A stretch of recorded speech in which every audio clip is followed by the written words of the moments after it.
Hello everyone, and welcome back to another video from our channel Who Died U.S. In this video, we'll be highlighting American celebrities who have passed away recently in the last few days, along with other notable figures from around the world. Before we proceed, we kindly ask you to show your love and support by giving this video a like. It means a lot to us. Thank you, and now let's start. John Dempsey was a name that echoed through the golden age of football.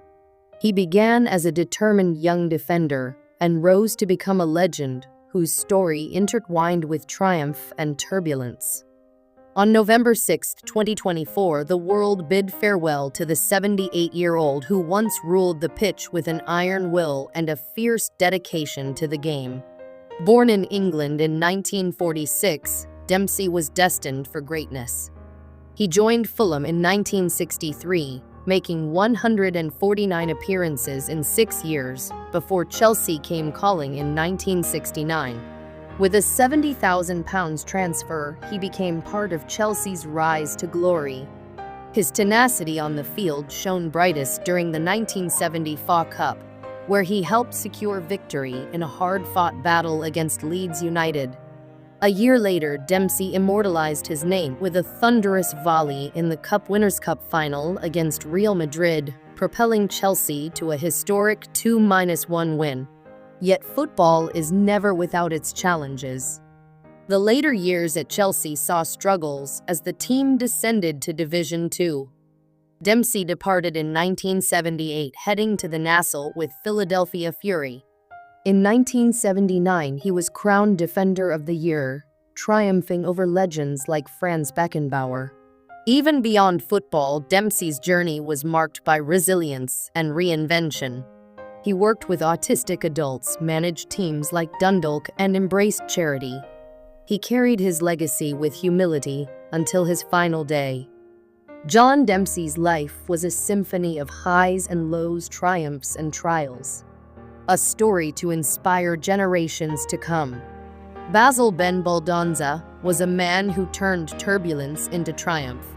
Born on December 3, 1961, in Rome, New York, he never imagined that his name would become synonymous with one of the most radical transformations in the airline industry.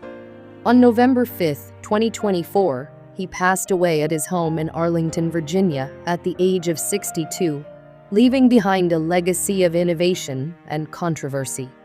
Baldanza's journey began with dreams of music as a trombone player, but life steered him toward economics. Graduating from Syracuse University and later Princeton, he embarked on a career that took him through giants like American Airlines and Continental. His real mark came when he took over Spirit Airlines in 2005, a company drowning in losses. Under his leadership, Spirit became an ultra-low-cost carrier, infamous for its bare fare model. Baldanza turned flights into a no-frills experience, charging for everything from carry-ons to seat selections. Critics roared, but profits soared. Yet his tenure wasn't without storms. A public backlash erupted over his handling of a Vietnam veteran's refund request, a moment that forced him to reflect and apologize. Diagnosed with ALS in 2022, Baldanza faced his final chapter with grace. His impact on aviation and his fearless vision remain unforgettable. Chauncy Glover was more than a journalist. He was a beacon of light in every room he entered. On November 5, 2024, at the age of 39, the Emmy-winning anchor passed away unexpectedly, leaving a community heartbroken and a legacy that will never fade. Born in Athens, Alabama, Glover had a passion for storytelling and a heart for change.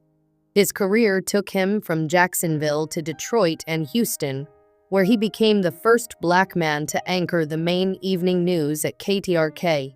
In Detroit, a tragic moment witnessing a teen's death from gun violence inspired him to create the Chauncy Glover Project. This mentorship program would go on to guide over 1,000 young men and send 350 to college. In 2023, Glover joined KCAL in Los Angeles, where his warmth and dedication left an indelible mark. His colleagues described his laugh as infectious and his presence as magnetic. Glover's Emmy-winning career included a life-saving moment during Hurricane Harvey when he helped deliver a baby. But it was his unwavering compassion that defined him. His family called him a true hero. His legacy will endure through the lives he touched and the dreams he inspired.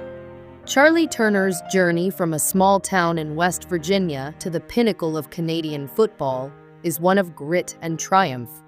On November 5, 2024, the legendary offensive lineman passed away at 79, leaving behind a legacy of championships and excellence. Born in Weirton and raised in Bel Air, Ohio, Turner's passion for football led him to the Ohio Bobcats.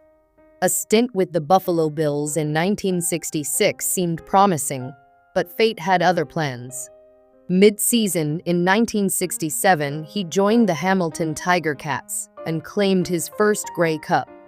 His prowess only grew, winning 2 more titles with the Edmonton Eskimos and earning the CFL's Most Outstanding Offensive Lineman Award in 1975. Turner's resilience and determination etched his name among football's greats. His story remains a beacon for those who dream beyond borders. Barbara Taylor Bowman's name resonates as a champion for children and a pioneer of educational equity. On November 4, 2024, the world bid farewell to this towering advocate at the age of 96, leaving behind a legacy woven with compassion and purpose. Born in Chicago's South Side in 1928, Bowman inherited a rich legacy of excellence as the granddaughter of architect Robert Robinson Taylor. Her early passion for education blossomed at Sarah Lawrence College and deepened at the University of Chicago, where she earned her M.A. in 1952 while teaching at the Laboratory School's nursery. Inspired by Lyndon Johnson's War on Poverty, Bowman co-founded the Erickson Institute in 1966, alongside Maria Peers and Lorraine Wallach. There she redefined early childhood education as a transformative tool for minority and low-income families. Her impact extended far beyond Erickson through her roles with Chicago Public Schools Head Start and countless boards shaping educational equity nationwide. Her personal life was equally inspiring, married to Dr. James E. Bowman and mother to Valerie Jarrett, a senior advisor to President Obama. Barbara's vision touched generations with her work, her family, and her enduring influence on children's futures, ensuring her light continues to shine brightly even after her passing. The city of Milwaukee woke to heartbreak on November 4, 2024. News spread of the tragic death of Jonathan Brostoff. The dedicated public servant was found in Greenfield Park. He left behind a legacy of passion, service, and unshakable commitment to his community at the young age of 41. Born and raised in Milwaukee, Brostoff's journey of service began early, volunteering with nonprofits from the age of 14. His dedication to helping others was deeply rooted. After high school, he joined AmeriCorps. Later, he earned a degree in political science from the University of Wisconsin-Milwaukee. It was there he met his wife, Diana Vang Brostoff. His career was a testament to his love for his hometown. He served as an aide to Senator Tom Harkin and Milwaukee County Supervisor Jason Haas. In 2014, he was elected to the Wisconsin State Assembly. He championed progressive causes for 8 years. In 2022, his passion for local issues led him to the Milwaukee Common Council. He fought tirelessly for the city's 3rd district. Beyond politics, Brostoff was a devoted father to 4. He was an avid Magic the Gathering player. Co-founding CubeCon, he united fans of the beloved game. His loss leaves a void no victory can fill. Derisha was more than just a director. He was a key figure behind the scenes of professional wrestling and television. On November 6, 2024, just days before his 89th birthday, the world learned of his passing. Derisha had left an indelible mark on the American Wrestling Association, AWA, and the wider entertainment world. Born on November 8, 1935, in St. Paul, Minnesota, Derisha was the youngest of 11 children. He started his journey in the carnival world before discovering his true calling in television production. His break came when he worked his way up from the mailroom at Women to become a director. His career took flight when he joined the AWA. Derisha directed its iconic all-star wrestling program. His talent didn't stop there. He became an on-screen figure and even stepped in as a referee when needed. As Vince McMahon's national expansion began to poach talent, Derisha was briefly hired by the WWF but returned to the AWA soon after. After wrestling, Derisha transitioned to the Outdoor Amusement Business Association, where he thrived as senior vice president. He was honored with an induction into the Minnesota Broadcasting Hall of Fame in 2015. Derisha leaves behind a legacy, a loving family of 4 children, and numerous grandchildren and great-grandchildren. Jimmy Lee Hoagland's life was defined by his relentless pursuit of truth. On November 4, 2024, the world lost a journalistic giant when Hoagland passed away from a stroke at the age of 84. His career spanned over 6 decades and shaped the landscape of foreign reporting. Born in Rock Hill, South Carolina in 1940, Hoagland's passion for journalism ignited in his youth. He graduated from the University of South Carolina in 1961 before furthering his education in France and New York. After serving in the U.S. Air Force, he found his calling at the Washington Post, where he would become a household name. From the struggles of apartheid in South Africa to the political turmoil of the Soviet Union, Hoagland's bold reporting took him across the globe. He became a foreign correspondent in Africa, Lebanon, and France, winning 2 Pulitzer Prizes for his fearless coverage. His 1971 reporting on apartheid earned him a 5-year ban from Africa, but it was a badge of honor for the tenacious journalist. He continued to write for the Washington Post until 2020, leaving behind an indelible legacy. Hoagland was also a loving father and husband. His passing marks the end of an era in journalism. James W. Hawley was a man whose political journey spanned decades and left a lasting impact on Alabama. On November 4, 2024, he passed away at a care facility in Elba, Alabama, at the age of 80. Hawley's career began in the Alabama House of Representatives, where he served from 1974 to 1994. In 1998, he took his seat in the Alabama Senate, where he would remain until 2022. A Democrat for most of his career, Hawley made a dramatic shift to the Republican Party in 2008. In 2019, his vote to criminalize abortion without exceptions for rape or incest ignited national controversy. Bernard Marcus was a visionary whose name became synonymous with the rise of Home Depot. On November 4, 2024, at the age of 95, he passed away at his home in Boca Raton, Florida, leaving behind a legacy that reshaped American retail.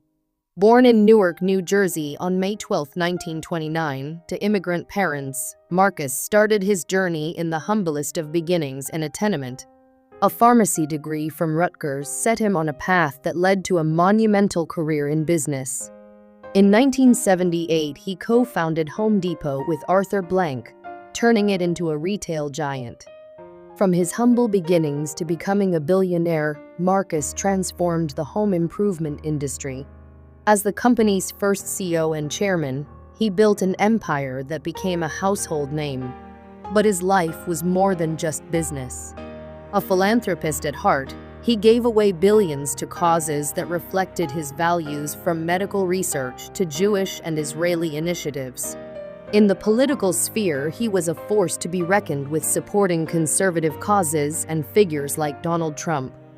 Marcus's vision extended beyond business to shaping communities and leaving a lasting imprint on the world. His story was one of perseverance and success, a testament to the power of ambition and giving back.